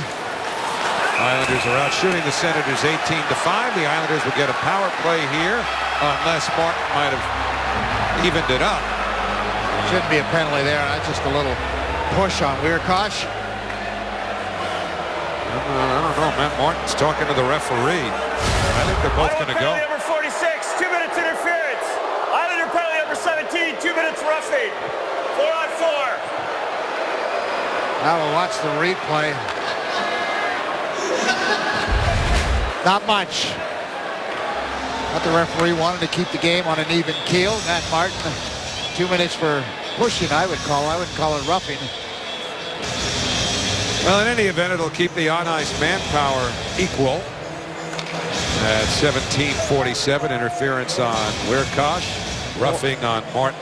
4-on-4 play. I had John Tavares on my radio show yesterday and asked him about 3-on-3 play, and he really would like to see 3-on-3. He thinks it would be really exciting hockey, a lot more room to go out there. 3-on-3 in overtime? 3-on-3 in overtime, yeah. He was a strong advocate for it. And, thought it would give, he says there's so much, he's speaking, there's so much talent in the league that he thought it would give everybody a lot more opportunity to display that kind of talent. Does he prefer to see that in lieu of the shutout or prior to the shootout? Shootout. Well, obviously prior to the shootout. You get into 3-on-3, you're not going to get to the shootout. And that's just, if you want to eliminate the shootout, you play 3-on-3. And all right, I'm sold. And I think there's a chance that you seldom will see the shootout. Go for it. But Ron Tavares say, hey, why not? 4-on-4 here, and that'll be until 13 seconds remain in the period. Ottawa leading 1-0. Ryan Strome moving to center. Carlson back with him. Nelson got it loose, but gave it away to McCulloch. And again, a 4-on-4 sequence here, and that lead for Carlson missed, and the result is an icing with 1:34 to go in the period. Well, I think what happens so many times, Howie, 4-on-4, and you don't see as much offense most of the time as you ought to, is that, you have two defense, so they're always back, and the only way you get any kind of an odd man rush is if both forwards are trapped down low, and everybody's usually playing an I formation. One guy hard, the other guy's up high, so you don't create nearly as much offense as I think they, when originally proposed the 4-on-4, as they wanted. And every once in a while in those overtimes you see it, but not all that often. So on the face-off, deep in the Senators zone, drawn right back into the Islander end, forcing Donovan back behind his own goal line. Donovan and Hickey the defense, Nielsen and Bailey the forwards, MacArthur and Torres up front, Phillips and Cece back for Ottawa. Nielsen brings it in. Met by Phillips, who got it loose, and here's a lead that MacArthur fails to hold, or he would have been in alone. MacArthur in the corner now. Swings it out to Phillips. Back to MacArthur, and then Phillips one-timer block. Comes back to Nielsen as we come down to the final minute of the second period. Nice give and go with Phillips and MacArthur. Again, keeping the feet moving, going towards the holes. Phillips ends up getting a pretty good shot on net. Hickey pinned by Phillips. Cece put it off of Cizikas. One Cece to another. And Bailey works out of the corner now. Sends it back to Hamonic. Travis Hamonic lugging it towards the net. Seek is poking away, but MacArthur gets it loose, looks for some space, and finds the opening on left wing and almost connected with Turris. So 10 seconds left to the 4-on-4. And now we're down to 19 to go in the period. Donovan sends Hamonic up the left wing. Martin and Wierkosher now out of the box. Final 10 seconds of the period. Good hit by Hamonic. That took care of Pajot. But now the Senators will take care of the second period with McDuff firing one up high as the horn sounds. And so on a power play goal by Jason Spezza. At the end of 2 periods, it's the Ottawa Senators 1. The New York Islanders nothing. The Islanders outshot the Senators 15-10 in the second period. And through 2, the Islanders have outshot the Senators 32-19. The Islanders are certainly getting a lot of shots towards the goaltender Anderson, and not a lot of quality chances, but dominating the play. And as I said earlier on, Howie, it's been pretty much a game of the goaltenders. They've had to be the ones to make the saves, and they've had to be good. Remember, the Islanders had 57 shots against the Senators first time into Ottawa in early November. But coming up, our second intermission report. Peter will introduce you to Scott Mayfield. Take you around the National Hockey League, where tonight Alex Ovechkin has his 50th goal. And we'll have highlights of the second period as well. But at the end of 2 here at the Coliseum, it's the Senators 1, the Islanders nothing. It adds up to 1-0 Ottawa after 2. Here's our game recap brought to you by Tri-Honda Dealers. Spezza, the only goal from Carlson and Hemsky. Remember, the Islanders were shut out in Columbus on Sunday night, so now it's 135 minutes and 5 seconds since they last scored a goal. Well, let's go back to our trivia question, which had to do with the shootout which got the Islanders into the Stanley Cup playoffs in 2007. Wade Dublowitz was the goaltender. Who did he stop on the final shootout attempt to clinch that playoff spot for the Islanders? Well, the answer is Sergei Brylin, and if you don't believe me, let's revisit and go back to April the 8th of 2007 at the Meadowlands. This is how it ended. Every shot that Wade Dublowitz has ever seen comes down to this confrontation. Sergei Brylin in on goal. Dublowitz awesome. The New York Islanders are headed to the Stanley Cup playoffs in as dramatic a fashion as you could envision. Everything had to break just right that last week of the season, and it did. And some Islander hearts almost broke in the final second of regulation when Jamie Langenbrunner poked in the game-tying goal.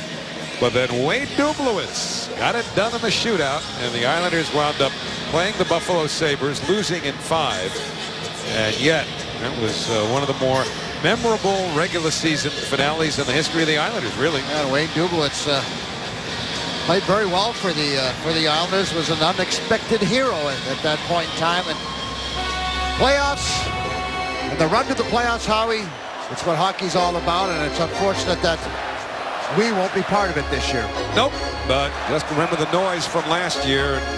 Well, one more year to make it happen in this building.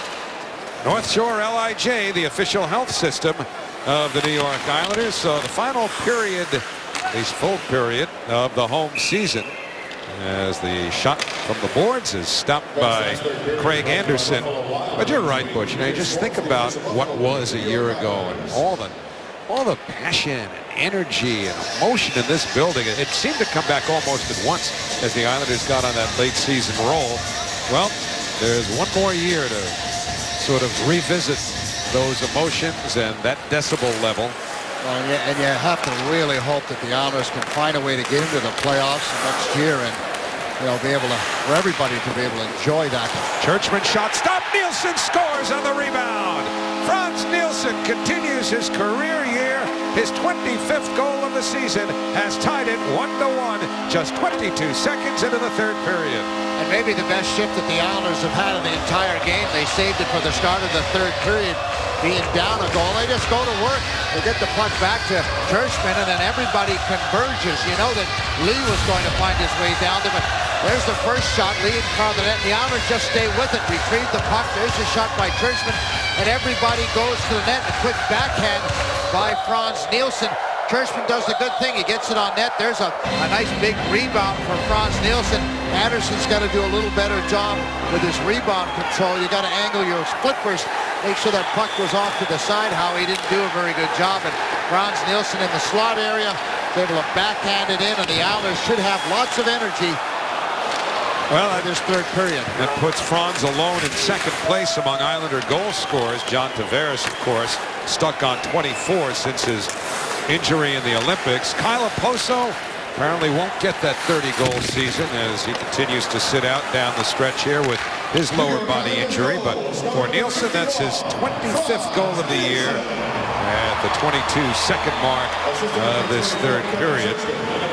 We know we talk a lot about the rookies and the experience that they're being entertained with, and you know what's going back to the summer and then wondering what they're going to do when they come back. What does this do for Frans Nielsen, who is in the prime of his career? Again, gets himself in position to slide across, look for a deflection, looks for a rebound. What does this do for his career next year, Howie? How much confidence do you think he comes to the rink with, and how much heart he has over the summer to be able to, you know, push himself just a little further, experiencing the success that he's had this year? Well, everybody's looking for depth down the middle. The Islanders have Tavares, Nielsen, Ryan Strome trying to establish himself. So that's pretty nice depth the Islanders may be collecting, depending, of course, on Strome's development. Well, three guys that Ryan Strome a little early yet to know just how much offense he's going to bring to the table, but the Islanders have really lacked a second-line center who can, on a constant basis, provide them with offense. And Frans Nielsen has always been a good playmaker and has never been able to put the points up on the board until this year. So, for me, that's a real added factor in the Islander attack for next year. Churchman and Bailey picked up the assists on the goal at the 22-second mark. So here's Donovan now. Bailey continues to add to his impressive assist total. He had a 4-game point streak stopped in Columbus. Now he comes up with an assist. Condra carries in. Stick check from behind by Nelson. Condra keeps working. Good play by Eric Condra, who went upstairs on Nilsson. Condra from behind the net, put it to the slot. That's well covered by Persson. John Persson gets to center and then drills one in that Anderson stops on the camera. Fans into it a little bit. A little "Let's Go Islander" chant. 35-19 Islanders in shots. Cassian spins it around the boards. The pinching Carlson goes to the corner. Condra threw it back, and Nilsson anticipated that shot from Methot. Nilsson making a very conscious effort to get out towards the puck, not just dropping down on the crease area. I've remarked at different times in this season about Nilsson where he gets trapped down a little bit low, but Carlson with a nice feed intended for McCulloch. Back now for Carlson. Spezza felt Bailey coming, so he just one-touched the pass. Phillips drive stopped by Nilsson. Positional save there from Nilsson. Never saw the puck. And now Bailey finally connects with Nielsen. Brings it in over the Ottawa line. Coming back is Spezza, and he wheels it out of the zone to McCulloch. Quick feed on left wing to Hemsky. Working against Donovan. Hemsky circles the net. And taken in effectively by Matt Donovan. Two Islanders on McCulloch. And McCulloch next to the puck, though. Checked by Mayfield. Now Turris. Gets it back from Phillips. McCulloch tees it up. Played it back to Phillips. He shoots, and Nilsson steers that behind the net where Donovan grabs it. He's ridden away by Phillips. So Turris snaps a shot that Mayfield gets a piece of. Turris looks like he might be hurt. Turris slow to get up, holding his mouth as he heads towards the Ottawa bench. Appears to be basically okay. Maybe a cut or a loose chiclet. Nothing major, right? Churchman gave him a little stick action, perhaps. Easy to say from up here for me, I guess, but yeah, probably not. We're not feeling a lot of pain up here. Butchie's way of saying he had his man. McDonald plays it back to the Ottawa line. 4.5 gone here in the third period. Banajad went for the far side and missed. Almo tried to clear and missed. Good play by Smith. Zach Smith with a neat move. Smith maybe the best forward for the Senators tonight's game. He's had good energy. He's had effort. And now Cizikas throws it around the boards. Cut off by Anderson. Offside. Call it offside, I guess. Yeah, possibly. Yeah, this is for me. The Senators really haven't brought a whole lot to the table tonight. Slim playoff chance. They're acting like they're already out because I haven't seen that determination, that desperation in their game. Zach Smith has been pretty good. I talked to Paul McLean a little bit about his team just before the game, and he's in a position that he didn't want to be in. He talked about his team's lack of defensive prowess. Just wasn't about the goaltenders. It was about his team committed to defense, and they really haven't done much better in tonight's game. At 35 shots, so way too much time in their own zone. Brian Murray is the general manager of the Ottawa Senators. And you missed the news earlier today. The Vancouver Canucks fired their general manager, Mike Gillis. And there are strong rumors, and right now that's all they are, that the guy who would replace him as president, perhaps, of the Vancouver Canucks is a longtime Canuck and briefly an Islander, Trevor Linden. Well, that's the stories coming out. Of course, whenever there's a move made, it's usually the alumni guys who start talking about it, especially a guy that was a heck of a hockey player. I like to think that an old teammate of mine, Lauren Henning, who's a director of player personnel, might get an opportunity for that job. Well, there's a chance that both can happen, that they would hire Linden as president, and then he would be able to hire a general manager, and that could be where Lorne comes in. Well, Lorne knows a lot about winning. He's got 4 cups to rings to prove it. Yeah.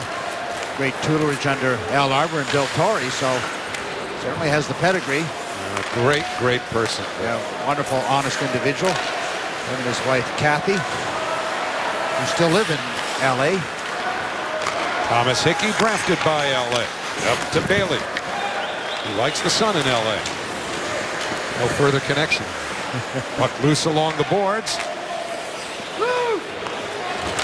Finally dug out by Spezza. And Hemsky finds Spezza. Looked like a rugby scrum there for a while. And then somebody has to move the football and move the puck between the legs to start the play working. Oh, just wound up on the Islander bench with 13:21 to go in the third.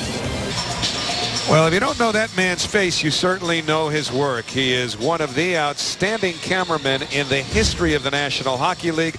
Bruce Bennett, who tonight is shooting his 5,000th National Hockey League game and was honored before the game. He and his wife, who received some flowers, and Bruce presented with a 5,000 jersey. And this is one of his favorite pictures, probably one of his best known too, taken of Mike Bossy in the early days of Mike's career. Now remember, the Islanders are playing the Ottawa Senators tonight, so with the morning skate, it was a chance for Mike Bossy to catch up. And I wonder, Butch, how many headman passes did Dennis Potvin put right on Mike Bossy's tape? Well, Dennis was talking about that, and he said, make sure you remind Boss that he'd have 300 or 400 less goals if it wasn't for me, because I laid that puck on his stick. And I will tell you, Dennis Potvin, the greatest passer I ever played with. I mean, you talk about laying the passes down on your stick when you're moving at 30, 40 miles an hour. He was the best. Matt Martin, a big hit. Strome, a shot deflects over the net. Boy, do the memories ever flood back when you see those two in the same building. Thomas Hickey to Martin, down low, Strome. Couldn't get the shot off. Good job with Turris down low, battling with Ryan Strome. You wondered why Turris is a plus hockey player. There's a reason. MacArthur to Turris. He shoots. Glove save by Nilsson. Oh, and he robbed Kyle Turris. Turris cannot believe it. He dropped his head right away on a perfect pass from MacArthur to Turris. Great defensive play by Turris in his own zone, and there's the cross-ice pass. 2-on-1. MacArthur under the stick, and look at this pass. And Nilsson's got his glove up. That's the key. Look where his glove is. He's got it up above his waist, taking away part of the net. Turris trying to go up high, but that's just a tremendous save by Nilsson. Turris is shaking his head, going, that's as good as I am. I don't have anything more. This guy just out and out robbed me. Well, that's why he's got a mask on. He's a robber. Well, that's his best save of the night after he made a really good one on Zach Smith in the first period. Well, he's been very, very good. Everybody thought that the Botov might play tonight because Jack Capuano's been alternating his goaltenders for the last couple of weeks, but decided to make a change, maybe a hunch. I just wanted to see how Nielsen handled the back-to-back game. At any rate, it's working so far. 12:05 remaining in the third period of a 1-1 game. 37-23 Islanders in shots. Well, what a great play by Turris. Great defensive play on Ryan Strome, and then gets down the ice. And so that's living proof how you can play good defense and still have offensive opportunities, and that's a hard sell to some players. That's why that line with MacArthur in particular not only has been really good, but they've been a plus line on a team filled with minus players. Oh, and there's the evidence. It's going to be a penalty here to the Islanders. I believe it was a hook or a hold. Yeah, it was a hook. Josh Bailey on a hook. Matt Cartner's got something to say. He's not too happy. Ottawa will go to the power play here. Islander penalty number 12, 2 minutes hooking.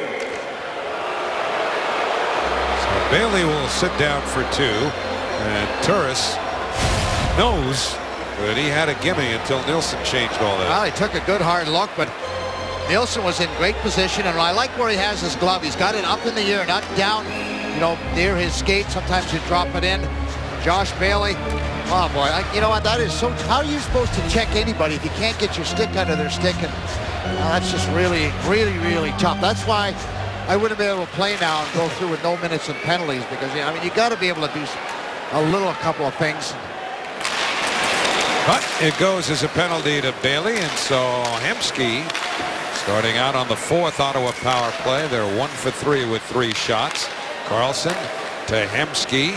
They've got Neal screening the goaltender. The shot did not get that far. And Nelson scoops it up the right wing. Cizikas chasing Carlson. Cizikas may have him beat. He's in. Can't get the shot off. Carlson did all that he could right at the end there, somehow without taking a penalty. But now Cizikas back for a wraparound along the goal line and scores back behind the net. Casey Cizikas completely outworking him and getting a very appreciative applause from the fans as he out-hustled, outworked Carlson. Spezza brings it into the Islanders' zone. Quick feed to Mahalik. He missed the net. Recovered by Neal. Back to McCulloch. Spezza didn't hold it. Rots Nielsen couldn't reach it, but now Martin will reach Nielsen against Hemsky. The pass to Martin. Couldn't control it, but there's a penalty coming to the Senators here. A slashing penalty will neutralize the one to Bailey. And halfway through the Ottawa power play, they'll play 4-on-4 for a minute 2, and then the Islanders will get 58 seconds with an extra man. Well, you always want effort, you want energy, you want second effort.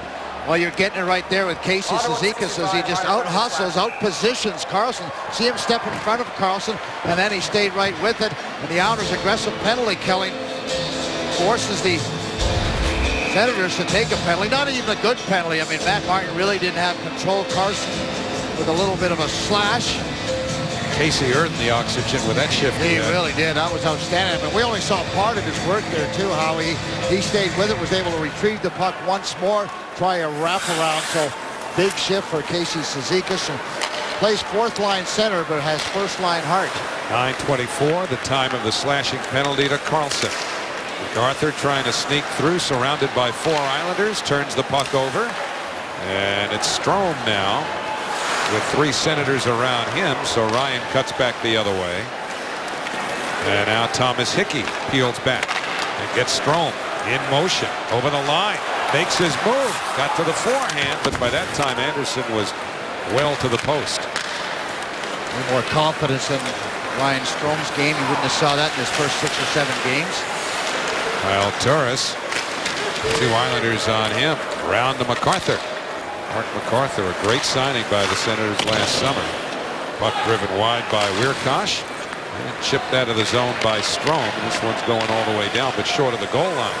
MacArthur's not only brought great offensive skills to the table, but he's brought some leadership. You mentioned it with Turris. Bailey is out of the box, so now it's an Islander power play brought to you by New York Lottery. You never know. 3rd power play for the Islanders. They're 0 for 2 with 4 shots. This one a mini power play. It's got 44 seconds remaining. 9:17 left, 3rd period. Phillips trying to clear, and he does get it over the line, forcing Hamonic back. Frans Nielsen, he's the puck transporter for the New York Islanders. Hamonic shanked the pass. Condra the shot. And the puck recovered now by Nielsen, who has the Islander goal. It came in the first minute of this period. Shuttles it on the right wing to McDonald. Put it to the net. Save made by Anderson. Bailey feeds the blue line. Hamonic to Churchman. 12 to the power play.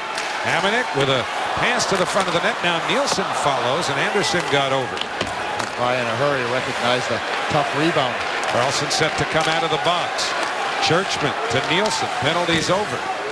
Nielsen put it through the slot. Bailey shoots and went wide. At the double clutch, Howie. If he could have just slapped it one time, he had an opportunity. Islanders had 2 shots on the power play. McDonald to Bailey off his stick. Smith trying to clear. Churchman said no. So we're down to 8:14 remaining regulation time of a 1-1 tie. And now Zach Smith back to playing. I know if you just joined us, you might be thinking, what happened to Cal Clutterbuck? Haven't heard his name. Left in the first period with an upper body injury. Spezza to Hemsky. He went upstairs and the shot blocked and carries out of play. 7:54 remaining. Third period on the island. The New York Islanders' upcoming schedule is brought to you by Lexus, and this is it. What you see is what's left of this 2013-14 season. All on the road in Montreal Thursday night. The Meadowlands on Friday night, and yes, that game will be on MSG Plus 2. It originally did not appear on our MSG televised game schedule, but now it does. And the season's finale, a 5 o'clock start Sunday in Buffalo. The only visit by the Islanders to Buffalo this year, and the schedule makers did them a favor, making sure it didn't come until April, when the weather might be a little more amenable to being in Buffalo. They still couldn't get you to do the game. Well, there's no snow. Other, responsibilities. Coming up, the Foxwoods Final 5. Visit foxwoods.com for upcoming events. I guess if you stop at the Meadowlands on Thursday night and head into the arena, you'll find something, but it won't be the Islanders game. That's at Newark, of course. I think they were joking in the truck, but I might have said Meadowlands. Carlson knocked down, and Lee chips it out to center. That'd be the racetrack. Oh, that's true. That gets you there. Spezza. Short side. He scores. That's it. You're right. Jason Spezza. They haven't called it on the ice yet, but I'm pretty sure we saw that net ripple. I did. That's a good call. It went up high and all the way around. And Spezza had his hands up right away. And you know, as the shooter, you can see it. You're watching where you want to go. And he went up high on the short side. It went right from Nielsen's left to his right. That puck is definitely a goal. Had a good hard look at it and come out the right side. This won't take long to review. I'm sure Toronto's looking at it, but watch the top of the net. You're going to see it enter in this area here and then go all the way across. There it goes all the way around, and look at Spezza right away, and he knows. What a tremendous shot. Not much room there. Look, it just leaves the post just a little, and when you go down, it's hard to get that right shoulder, or that left shoulder, over to cover the whole entire net. Spezza didn't have a lot of room, but he found it. Well, and that's a good goal. They just showed it on the video board here in the arena, so everybody in the building knows it's a goal. Meantime, the referees, Brad Kovacic and Mark Shuchek. Yeah, watch it coming right in there. You're going to see it. There it is, and it goes all the way across. And you can see the net bulge right in that area there. There's absolutely no doubt about it. That's going to be a good goal. And that man there, he shot it, and he knew it. He was ready to go for a face-off because that one in the net. Was not a fast, or at least, not a lengthy review, I should say, in Toronto, and they'll make it official that Jason Spezza has his second goal of the game and 250th of his National Hockey League career. And here's the official announcement. After video review, there's a good goal scored by Ottawa, number 19. We all knew that. We were trying to do Murph's job for him, help him out, expedite the process. We're here to help. That's right. You hear that, Murph? We're here to help. This is just a tremendous shot right from the bottom of the goal line. And Nielsen's not square to the shot. He's been interfered with a little bit with Mahalik. You can see him turn sideways, and that's when the puck goes in. As soon as he turns away from the puck, you've got to stay square to the shooter. I'm not sure if it was Mahalik that pushed Nielsen to his right and opened up a little bit of a hole there. That's what I'm talking about, Howie, being consistent. He's had a tremendous game, made some huge saves, but that's a goal that he should have stopped. 12:45, the time of the goal. So it's Ottawa 2, the Islanders 1. Icing call. They'll bring the faceoff into the Ottawa zone. Little oddity in that both of Spezza's goals came at exactly the same time of the second and then the third periods, 12:45. So if you had 12:45 in some kind of pool, a goal pool, then mazel tov. And let's ask our actuary, what is the likelihood of that happening? What's the odds of that happening? Small, Eric. Small. Thank you. Buy a lotto ticket. With that kind of help, is it any wonder that we've got the best statistician in the business? Small would be the answer. Large would be the output of Jason Spezza. How about minuscule? Even minusculer than that. So the Islanders now go with Strome between Martin and McDonald. Strome and Turris will face off. Turris with Arthur and Stone. Islanders are being forced now to play a much more aggressive style of forechecking. Look for the defenseman to step up a little more often, pinching down low. They'll need that third forward in a good backup position. Look for them to join the rush a little more often maybe than they have earlier on in the first couple of periods. Matt Carkner will be sniffing for a goal now, and he has the green light to get up on the play and really go for it. Cizikas on the face with Zach Smith. Casey draws it back. Carkner for Gallant behind the net. Carkner pounded it down the boards. Gallant turned around by Chris Phillips. And it's Carkner to send it back in. Dancing on those skates.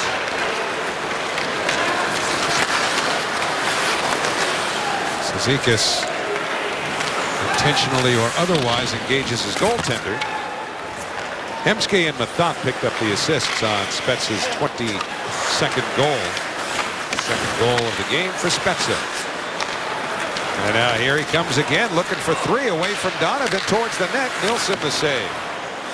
Tried to fake the shot, get Nilsson to drop down and then go 5-hole with it, but Nilsson hung in there and then dropped down and covered that 5-hole. We're down to 6 minutes remaining in the third period. Erik Karlsson to the left side to Mathot. Nilsson turned it aside, but he gave it right to Spezza, who banks it off the stick of Nilsson. A backhander by McCulloch was stopped by Nilsson. Hemsky just missed the puck. He was wide open when it had an empty net. McCulloch to Hemsky, darting in. He's in. He scores. Alex Hemsky with some speed gets to the net and beats Nilsson, and the Senators take a 3-1 lead. Well, that's been very evident the last couple of shifts for the Senators as they've been able to skate through the neutral zone and go to the outside, beating the Islander defenseman. We saw Spezza with a glorious opportunity, and this time it's Hemsky, a little give and go. There's the quick pass back to Michalek, and look at the speed, and Hemsky just leans in, and then the quick shot off the left post. Not much chance for Nilsson. Hemsky's got his head up all the way, leans left, watch him protect the puck with the left leg, and then just slides it over the outstretched Nilsson. But it was the speed of the Senators that have created the opportunities, getting to the outside and then keeping their feet moving, taking advantage of the rookie defenseman of the New York Islanders. So a 3-1 Ottawa lead now with 5:25 to go in the third. As Ryan Strome gets to the corner with Wierkosh. Pushed back to Hickey, throws one to the net, and stopped through traffic by Anderson, and there's no further play. So 5:16, just an S ought to go here in the third period. Ottawa 3-1. After the game, get reaction from Coach Capuano and the players, plus highlights and analysis on the Islanders postgame, presented by ANA immediately following the action. Was that a cutie there or what? Oblivious to the score. Young Islander fan. One the Islanders hope to retain for a great number of years. All right, now it's a young adult Islander, Ryan Strome, out to take the draw against Zach Smith. With 5:16 to go in the third period of the final game of the season here at the Coliseum. Games in Montreal, New Jersey, and Buffalo will close it out. Wierkosz plays it off the boards. Dribbles all the way to Chris Neal, who pulls up on Hickey. Waits for a help.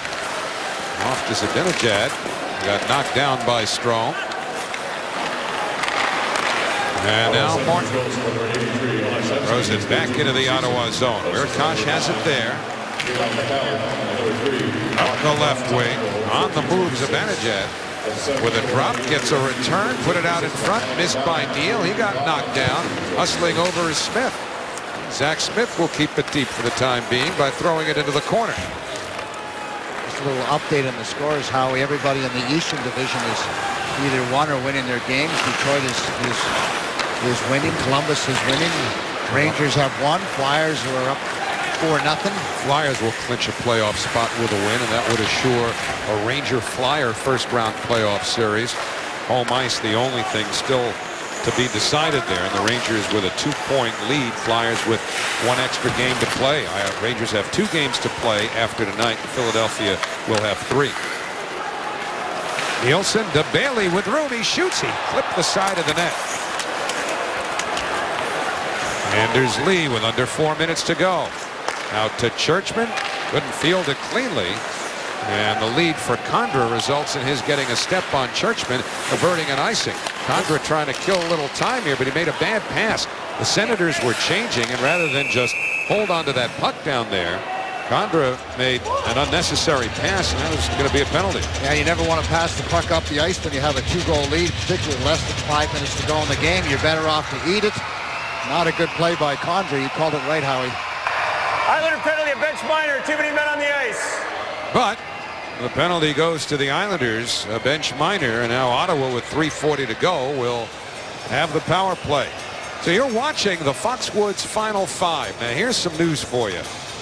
One of the greatest entertainers in the history of the world, Mr. Warmth himself, Don Rickles, will be at Foxwoods Resort Casino Saturday, April 26th. Visit foxwoods.com for tickets. Get the best seats you can. Do anything within your power to make Rickles insult you. And then he'll call you a hockey puck if he likes you. That's okay.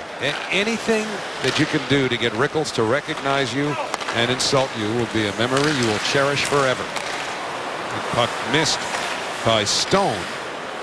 Carlson feeds it out to the blue line to Methot. And now Turris. Half minute gone on the power play. Methot shot gobbled up by Nielsen. 16:20 the time of the penalty. Ottawa on their 5th power play. 1 for 4 with 3 shots. And did you know that Don Rickles sings? Well, I didn't know he was a singer, but I went to Vegas at one time, and Don Rickles and Frank Sinatra were on the same billing. Frank Sinatra told jokes, and Don Rickles sang. So somebody gave the wrong memos out, I think, that night. I have heard Rickles sing "I'm a Nice Guy." Yeah, nobody bought into that one. I liked him telling jokes better than his singing, though, I have to tell you. One of the handful of all-time greats. Spezza and Nielsen on the draw. Islanders will take some chances shorthanded here. And here's Franz Nielsen, who almost was clear in, but couldn't reach the puck. Paul McLean just shook his head. Couldn't believe that his team just turned the puck over with almost a breakaway for Franz Nielsen. I mean, again, when you don't need to take chances when you have a 2-goal lead. Make the simple plays. That's a couple times now that the Ottawa Senators have really made some bad decisions. Puck management, if you will. Now it's about clock management as well, with 2:34 to go in the 3rd period. 52 to the Ottawa power play. It's 3-1 Senators. Emsky wields it back to the blue line to Carlson. I was going to say how he soft passes on the backhand. Spezza's shot, looking for the hat trick, stopped by Nielsen. 37 to the power play. Nelson gets it loose. Cizikas bursting through. Cizikas shorthanded in. Saved by Anderson. Nelson a swipe at it. The puck loose in the crease. Presumably it's Anderson who has it. If a defenseman covers that puck in the crease, it's a penalty shot. The referee making sure that's Anderson who's doing the dirty work. Paul McLean just went to his left and said, "Change." I've seen enough of this nonsense. Get those 5 guys off the ice. Carlson again gets checked by Nelson. And there's Casey Cizikas showing a great burst of speed. Carlson does a nice job of not taking a penalty. Then Cizikas comes in hard and almost bangs in the loose puck. I should say Nelson. There's the first save. Watch the loose puck, and there's Brock Nelson coming, following the play up and almost getting the rebound. Cizikas protecting the puck with his right shoulder. And now everybody piles into the crease area. Casey Cizikas has had a real strong game. Maybe the #1 star, Howie, for the New York Islanders. I mean, he had good effort, good jump. Nice job on the penalty kill. Good strong shifts, 5-on-5. Now Carlson's still on the ice. Ceci moves it into the Islanders zone. And my dad just saw the 5, thought it was 65. I'm going to give Ceci the brand of the Carlson right net. He's got a way to go there. Minute 40 to go in the third. Lee, been serving, is out of the box. And so the team's at full strength now. Phillips with a step on Bailey, so they call the icing. And they'll bring it into the Islanders zone. Exactly a minute 30 remaining in the third period. And one would imagine, just the way Jack Capuano has handled his goaltenders when he's been down even 2 goals, will hope to get control of the puck and get Nilsson out of there for an extra skater. Timeout. Jack Capuano has called timeout. I'm not sure it's to give him a rest. I think he just wants to set the strategy up. What happens once they win the face-off, when Nilsson comes out of the net, so everybody's on board, and make sure as you're going up the ice how you get the puck in deep so there's no indecision there at all. So he'll just talk it over. You can see Doug waiting behind the with his board, so he's been planning this attack for a number of minutes. Well, whatever they've planned here at home this season has largely failed, because the Islanders, assuming they don't come back here in the last minute and a half, will finish the regular seasons not only with just 13 wins here at home over the 41 games, but only 8 of them in regulation time, the fewest regulation wins since they also had 8 back in 1999-2000. And that's, to me, is mind-boggling, because you look at this team on the road. I mean, particularly over the last 20 games, they're like 15-5 if you think in terms of numbers, and it just doesn't make any sense that you can't take that same team and find ways to win at home. I mean, it should be an advantage for you. If they had just a normal record, they'd have maybe about 3 or 4 or 5 games over 500, and that would easily put them into the playoffs. Think of those 2-goal leads they had at home earlier in the year when they were still very much in contention for a playoff spot. How points got away with alarming regularity in this building. And momentum too, Howie. Leaving the building feeling really good about yourself, anxious to play the next game.